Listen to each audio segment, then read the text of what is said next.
अस्सलाम वालेकुम नाज़रीन, मैं हूं आपका मेज़बान अमजद चौधरी। आप देख रहे हैं मंजर आम। इस वक्त मंजर आम की टीम मौजूद है कराची के इलाके सफूरा गोट में, और सफूरा गोट के करीब है स्कीम 33।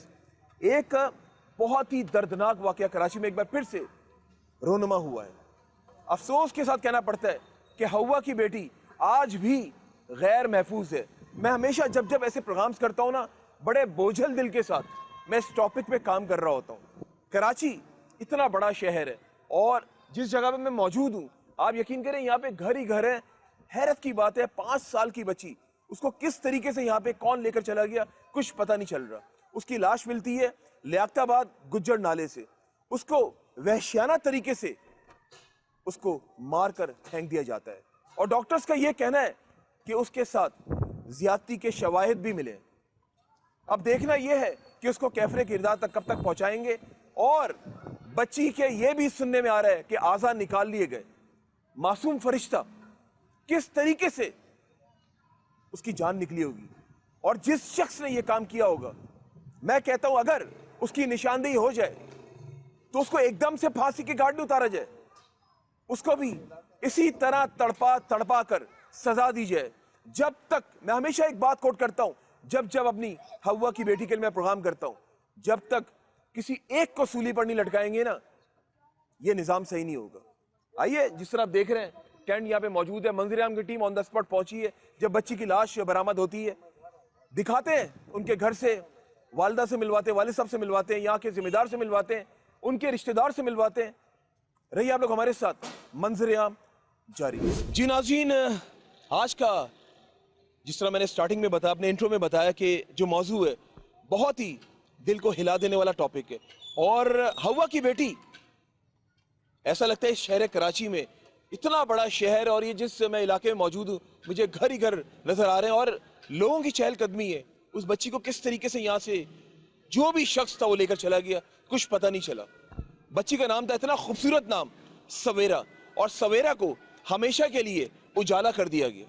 आइए, बच्ची की जो वालिद साहब हैं सवेरा के, मेरे साथ मौजूद हैं, बात करते हैं।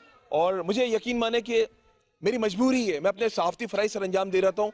जब जब ऐसे वाक़यात होते हैं समझ में नहीं आता कि लफ्ज़ों का चुनाव क्या करें, क्योंकि वो अगर इनकी बेटी है, वो मेरी बेटी भी है, वो इस पाकिस्तान की बेटी भी है। और जहाँ पे इस रिश्ते की बात आती है ना, बाप बेटी के, तो बहुत सोच समझ कर बात करनी होती है। लेकिन हमारी मजबूरी है, हम ये जो दिखा रहे होते हैं सिर्फ ये इसलिए दिखा रहे होते हैं ताकि ये जो माशरे में ये जो आजकल ये नासूर ने जन्म लिया है, तो हम इदारों को भी बता रहे होते हैं ताकि वो एक्शन लें। वो एक्शन ऐसा लें कि आने वाले वक्तों में कोई ऐसी मजीद सवेरा इस तरह उसके साथ ज्यादती का निशाना या उसको इस तरह मार करना फेंक दिया जाए। बड़े बोझल दिल के साथ मैं आपको अस्सलाम वालेकुम कहने जा रहा हूँ। जनाब, मैं जब आया यहाँ पे तो आपकी हालत बड़ी गैर थी और यकीनन वाकया ताज़ा ताज़ा है और ये गम नहीं भरेगा। हम तो ये प्रोग्राम करके चलेंगे, जितने लोग यहाँ पे मौजूद है मेरे सामने ये भी चले जाएंगे। लेकिन ये जो बेटी और बाप का रिश्ता है ना, या माँ और बेटी का रिश्ता, ये ऐसा रिश्ता है कि आपको हर सेकंड हर पल उसकी याद आएगी। पहले ये बताएं, कितने बच्चे हैं आपके? मेरे 5 बच्चे हैं। सवेरा कौन से नंबर पर थी? चौथे नंबर पे। चौथे नंबर पर थी। और थोड़ा सा मुझे बताएं कि टाइम कौन सा था, किस टाइम यहाँ से गायब हुई, घर पे कौन था, क्या हुआ, सब बताएं। वैसे तो सारा दिन वो खेलती थी सुबह से। अच्छा। 12 बजे दिन को आती थी घर, फिर जाती थी, फिर 4 बजे आ जाती थी घर। सही। जब 12 बजे सुबह गई तो 12 बजे भी नहीं आई। अच्छा। जब आती थी उस दिन 12 बजे नहीं आई, 15 तारीख थी। अच्छा, घर से जब वो बाहर गई, घर पे कौन कौन मौजूद था? घर में मेरा बड़ा बेटा था। सही। और मेरी तबीयत खराब थी, मैं बुखार था, मैं सोया हुआ था। सोए हुए थे। सही जी। क्या काम धंधा करते हैं आप? मैं मेहनत मजदूरी करता हूँ, अभी बीमार हूँ। और वालदा भी कुछ काम करती हैं? जी, बच्चे करते हैं काम। क्या करती हैं? मजदूरी करते हैं घर। अच्छा, वालदा भी मजदूरी करती हैं। सही। तो मुझे ये बताया, जब बच्ची यहाँ से घर से निकली और सुबह निकली थी वो? जी, सुबह। तो किस टाइम आपको शक हुआ कि वो अभी तक आई नहीं है? वो हमें शाम को पता चला, क्योंकि वो खेल कूल के शाम में घर आ जाती थी। तो जैसे हमें बच्चे आए तो उन लोगों ने बोला भाई सवेरा नहीं है, उसका पता करो। मैं गया रिश्तेदारों के घर में, साली के घर में, चाचे के घर में, बहन के घर में, पता किया तो वो नहीं है। मैंने आके घर में बताया, फिर सब ढूंढने लगे, दादा दादी सब मिलके। हम ये गोट छान मारा पीछे, आगे वाला रोड के पार से सब जगह पे ढूंढा, फिर मस्जिदों में ऐलान कराया, मदरसों में कराया, नंबर दिए, फिर कोई पता ही नहीं चला। इसी फिर गए हम थाने पे सचल में, वहाँ FIR कटवाई। FIR कटवा के हम रात को 4 बजे वापस आए। फिर जैसे सुबह दिन हुआ, पुलिस वाले आए 11-12 बजे, वो मेरे को ले गए ED सेंटर। उसने बोला वहाँ जो है तलाश करते हैं। जब वहाँ गए तो सुराबगोट उन लोगों ने तहकीकात करके पूछा। उन लोगों ने बोला भाई न जिंदा आई है लड़की, ना कोई ज़ख्मी है, ना कोई लाश आई है लड़की की आज के दिन सुबह से इसी टाइम अच्छा। तक। जी फिर वो चले गए। उसने बोला अब्बासी अस्पताल चलते हैं, पुलिस वालों ने बोला है, बाइज़्ज़त के साथ ले गए। जब हम गए वहाँ पर अब्बासी अस्पताल में, तो वहाँ भी वही छानबीन उन लोगों ने की कि भाई बच्ची है 5 साल, कोई लाश या ज़ख्मी या ऐसे तरीके से कोई आई है। उन लोगों ने बोला नहीं आई। फिर हम वापस आ गए। जब वापस आ गए तो उन लोगों ने मेरे को घर पे छोड़ा, मैं घर पे आ गया, वो लोग चले गए। तकरीबन आधे घंटे के बाद फ़ोन आ गया वहाँ से। वो हमने मोबाइल पे पता छोड़ा हुआ था, उस पर नंबर भी छोड़ा हुआ था कि भाई ये ख़त बना के कि जिसको पता चले इस नंबर पे फ़ोन करना। अच्छा, सही है, नाम शाम लिख के। तो उसी अस्पताल से फ़ोन आया। सही। कौन से वाले हॉस्पिटल? अब्बासी से जी। उसने बोला कि भाई एक लड़की की लाश मिली है, 5-6 साल उम्र है, आके शनाख्त करो। सही है। फिर मेरे बच्चे भाग के चले गए रक्षा पकड़ के। गरीब लोग हैं, हमारी ताज़ी गुजरान है, तो हम खाने के लिए भी इतनी तंग हैं, गरीब इतनी गुर्बत अच्छा, है कि हम। वो जो लाश मिली वो मिली बेसिकली गुजर नाले से? जी अच्छा, उन लोगों ने बोला है कि भाई लालू खेत वाला जो बड़ा नाला है ना, वहाँ से लाश मिली है, तो आप पहचानो। जब हम अंदर गए, पहले मेरे बच्चे के पीछे मैं गया। जब गए तो लाश बिल्कुल बिगड़ी हुई थी, चेहरा बिल्कुल बिगड़ा हुआ था, सूजी हुई थी, इतनी सी नली थी और इतनी सी एक नली हुई। पीछे ऐसे हाथ बांधे हुए थे, अच्छा, ऐसे हाथ बांधे हुए थे किस चीज से? रस्सी से, तार से, बिजली वाली तार नहीं है, उस टुकड़ी सड़ी हुई कोई रस्सी थी या तार थी। उस टाइम हाथ यानी ऐसे उल्टा बांधे हुए थे पीछे, ऐसे कर। तो उसकी गर्दन पे कोई निशान था? कोई गला तो नहीं दबाया? वो जो है ना कपड़ा पूरा लपेटा हुआ था सर पे? जी। हमने उन लोगों को बोला भाई कपड़े दिखाओ, उन लोगों ने बोला कपड़े गल गए हैं। तो मैंने बोला थोड़ा कुछ दिखाओ। उन लोगों ने मेरी बेटी ने वो बालियों की तरफ पहचाना और हाथ में चूड़ियाँ थी उसकी तरफ से पहचाना कि ये मेरी बहन है। तो हम लेकर आए इधर, बस बाकी पुलिस आई। हमने ये बोला अभी कैमरों में तलाश। मारने की वजह डॉक्टर्स ने बताई? क्या क्या वजह क्या थी, किस तरह मारा, कुछ बताया डॉक्टर? नहीं, उसने ऐसा ये कुछ नहीं बोला। उसने बोला है मार के नाले में गिराया गया है। सही। अभी ये नहीं पता चल सका किस तरह मारा है, गला दबाया या ये कुछ भी नहीं नहीं, बताया। उस टाइम ने उसने कुछ नहीं बताया उस टाइम। और एक और चीज हमने ये सुनी भी, आप लोग ऑफ द कैमरा भी आप लोग बता रहे थे कि कुछ ज्यादती के शवाहिद भी मिले। जी बोल रहे हैं, डॉक्टर ने शायद बोला था कि वो ज्यादती हुई है बच्ची के साथ, ज्यादती करके मार के जिंदा को डाल दिया बांध के नाले में। जिंदा को डाल जी दिया हाँ उस नाले के अंदर? जी। I am speechless. आप देख सकते हैं छोटी सी नन्ही कली किस तरीके से उसको उठाकर, और वो कौन वहशी दरिंदा था। माजी में इस तरह के बेशुमार प्रोग्राम्स हम लोगों ने किए। एक बार फिर से आज ये वाकया कराची के अंदर रोनुमा हुआ है और जिसने सबको झिंझोड़ के रख दिया। मैं कहता हूं कि वो जो बंदा था, जिस शख्स ने ये वारदात की है, काश उसके उस वक्त हाथ टूट जाते। उसको जरा एहसास नहीं आया कि वो नन्ही सी कली, वो कुछ कह भी नहीं पा रही, वो कितना तड़पी होगी, कितनी तकलीफ में होगी, और उसको उठा के जिस तरह इन्होंने बताया कि जिंदा नाले के अंदर फेंक दिए।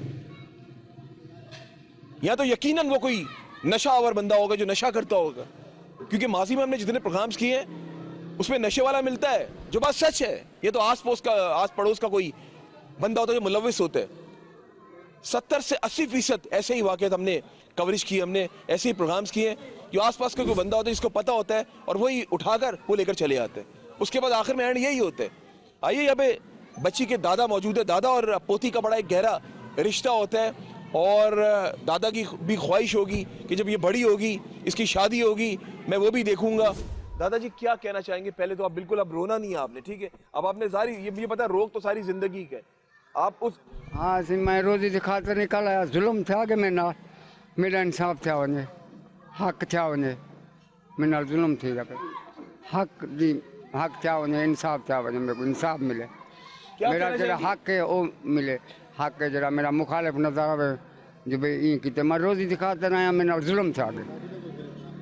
आप इतनी देर से खड़े भी हुए और सवेरा के लिए आप आवाज उठा रहे हैं, क्या कहना चाहेंगे आप?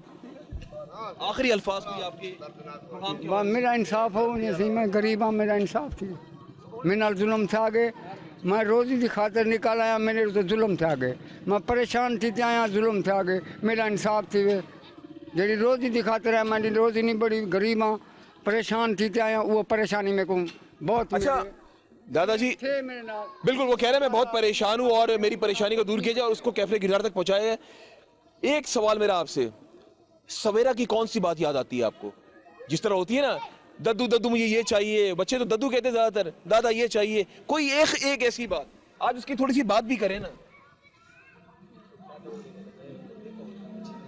हाँ निकाल गए, नहीं मांगूंगा, नहीं चाहिए मेरा, हाँ निकाल गए। बोल नहीं सकता, नहीं बोल सकता, गम का मारा हुआ है, गम का मारा हुआ है। चले जी, बिल्कुल आप देख सकते हैं कौन सी बात नहीं याद आती होगी दादा को। और दादा पोती का बड़ा ऐसा रिश्ता होता है ना, जब बाप ख्वाहिश नहीं पूरी करता ना, तो जो बच्चे होते हैं ना, वो अपने दादा के पास, नाना के पास, नानी के पास, दादी के पास जाते हैं। और जाहिर है घर में दादा रहते हैं तो दादा के पास बच्चे आते हैं कि दादा मेरी ये ख्वाहिश पूरी कर दें, तो ये ख्वाहिश पूरी करते होंगे। और अभी ये बता रहे थे मुझे कि वो कोई चीज़ मांगे, आइसक्रीम मांगे, टॉफ़ी मांगे, कोई और चीज़, बिस्किट मांगे, कहते मैं ऑन द स्पॉट सब काम छोड़ के मैं पूरा करता था। और सब बच्चों में सबसे ज़्यादा प्यार इनको सवेरा से था। आप ये सोचिए ना कि नाम कितना खूबसूरत है, सवेरा। मेरे पास तो अल्फाज नहीं है, मैं कोशिश करता हूँ कि जो इनकी बहू हैं और जो इनकी जो वाइफ है उनसे बात करने की, सवेरा की वालिदा उनसे बात करने की कोशिश करता हूँ। रहिए आप लोग हमारे साथ, मंज़िर आम जारी है।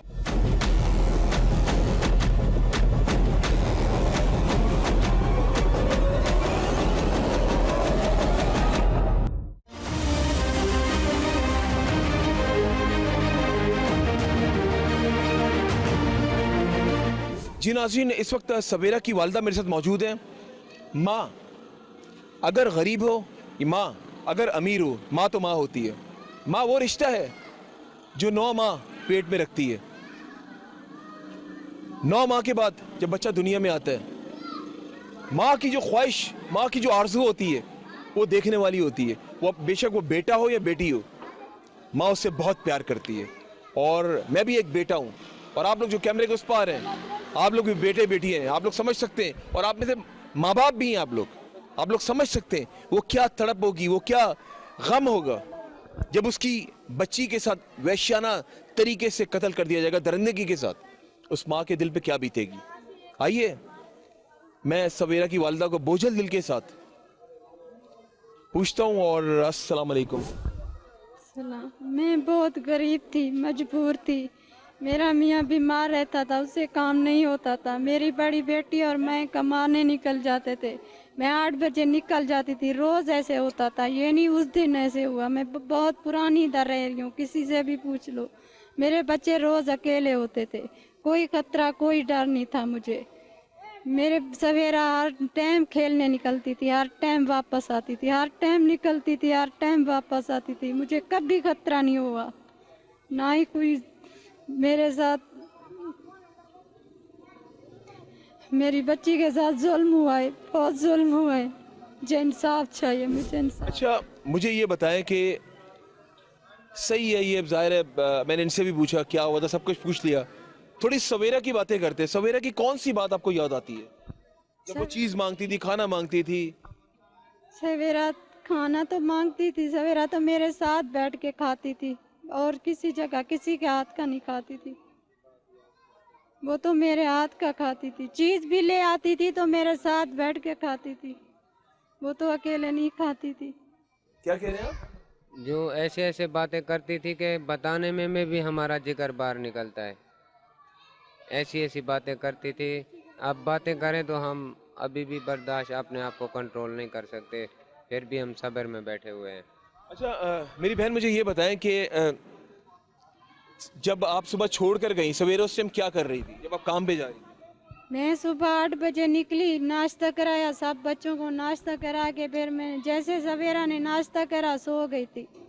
उस टाइम सो रही थी। जब मैं 12 बजे वापस आई देखा तो सवेरा नहीं थी, तो सब बोला, लड़कों से पूछा था, बोला अम्मी खेल रही है। मैंने कहा हाँ रोज तो खेलते हैं, मुझे ऐसे नहीं पता था तो ये होएगा। तकलीफ तो आपको भी, जब आपको ये वाकया आपके सामने आया होगा तो एकदम से आप भी तड़प से तो गए होंगे, इंसान है आप भी। अल्हम्दुलिल्लाह, अल्लाह पाक ने चाहा तो बहुत जल्द हम इसके ऊपर काम कर रहे हैं। कुछ लोग सामने तफ्तीश भी हैं और आप देखेंगे कि विद इन अ वीक इसमें बहुत जल्द देखते हैं। अगर आप उसको सही तरीके से ट्रायल करें और जो कंप्लेनेंट है वो उसके ऊपर करें तो ऐसा कुछ नहीं है। बहुत सारी ऐसी मिसालें हैं कि जो सख्त सजाएँ हुई हैं और उसके ऊपर अमल दरामद भी हुआ है। उसमें यह कि पुलिस सही तफ्तीश करे और जो कंप्लेनेंट है दूसरा उन लोगों को भी सही तरीके से गाइड करे और वो ताउन करें तो इंशाल्लाह बिल्कुल उनको जो उसकी सज़ा है वो सज़ा मिलेगी। माँ बाप का गुस्सा, ज़ाहिर आप भी उनके घर जब गए होंगे आपको पता चला होगा, वो कह रहे हैं कि हमारे सामने वो आ जाए ना कातिल जिसने हमारी बच्ची के साथ ये की है तो हम उसकी बोटी बोटी कर दें। अब ये सोचो गुस्सा कितना भरा हुआ है उनके अंदर, और वो गरीब लोग हैं, उनके पास तो इतने पैसे नहीं कि टेंट लगा सकते। वो तो जो अहले मोहल्ला के लोग थे उन लोगों ने उनकी मदद की है। अच्छा जाते थे क्या मैसेज देना चाहेंगे आप? मैं सिर्फ यही मैसेज देना चाहता हूँ कि अपने बच्चों पर ख्याल रखें, उनको इस चीज़ के लिए उनको समझाएं कि जो उनका करीबी रिश्तेदार हो या कोई भी हो, अपने वालिदैन की इजाज़त के बगैर उनको बगैर बताए हुए उनके साथ कहीं आने जाने की ज़रूरत नहीं है और जो भी चीज़ें हों अपने वालिदैन के साथ शेयर ज़रूर करें। Thank you so much for your time. जी नाज़रीन, ये थे मेरे साथ सचर पुलिस स्टेशन के SHO औरंगजेब खटक साहब, और उम्मीद करते हैं इंशाल्लाह ताला जिस तरह कराची पुलिस काम कर रही है और जिस तरह औरंगजेब साहब काम कर रहे हैं, क्योंकि औरंगजेब साहब के साथ मैं कई सालों से मैं काम कर रहा हूँ और ये जिस तरीके से जिस केस को लुक आफ्टर करते हैं ना, मुझे पता है कि उसको कैफरे किरदार तक जरूर पहुंचाते हैं और इस केस को भी पहुंचाएंगे। इसी के साथ अपने मेजबान अमजद चौधरी और मेरी टीम को इजाजत दें, और जब भी दुआ के लिए याद उठाएं मुझे और मंजर आम की टीम को अपनी दुआ में जरूर याद रखिएगा। अल्लाह हाफिज़। पाकिस्तान जिंदाबाद।